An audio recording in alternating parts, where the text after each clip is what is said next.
I gotta say, the word budget has become a four-letter word, but I've come up with a way to help offset the cost, and it starts with the floor. Let me show you. They say an eco-friendly house can't be built in 150 days for $150,000, and I say it can. I'm Alan Smith. Join me as I push the limits with time, budget, and creativity with the Garden Home Challenge, exclusively on ehowhome.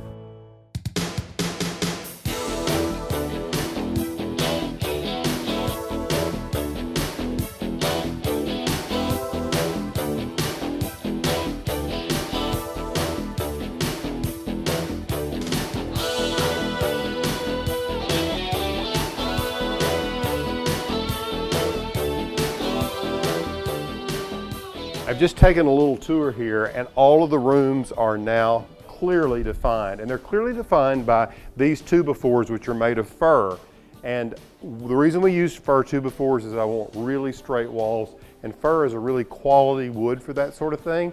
We used yellow pine for strength, so all of the framing, the roof, the walls, that sort of thing is made out of yellow pine. But these interior walls, we want them really straight and plumb, because I got to do some really funky things to save money on the inside. I have been over budget so far. I've been over budget on the windows. I've been over budget on the roof. I've been over budget on the fireplace. We've been going back and forth about the fireplace, but I want a fireplace. So now it's time to start really thinking about how I can cut costs to offset some of those expenditures where I went a little over.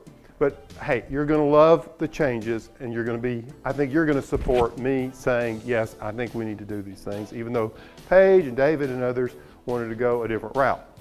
Now, it's time to think about the floors, and this is one of the areas where I'm gonna begin to sort of cut down on price. I went and checked out some of these laminate woods. Clearly, we can't afford true hardwood floors. They're beautiful, I love them, who doesn't? But this is a walnut veneer, and you can see it's tongue and groove, meaning that this side would connect to this side and it lays down quite beautifully.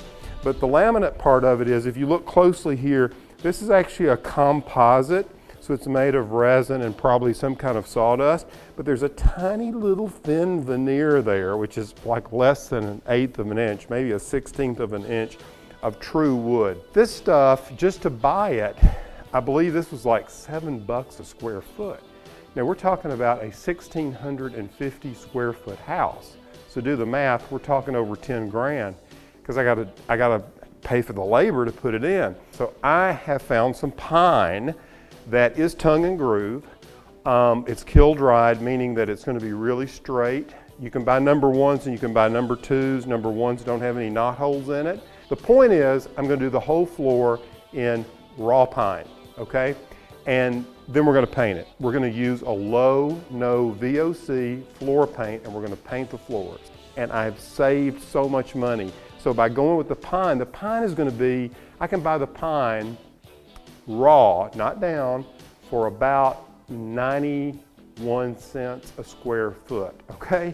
As opposed to, this was in the $6 to $7 range square foot. So you can see the savings that you can make there. Hey, if you're enjoying following the progress of our house and loving to see how we're saving money to reach that $150,000 mark for a house that is 1,650 square feet in 150 days, share it with a friend, and make sure you subscribe to ehowhome.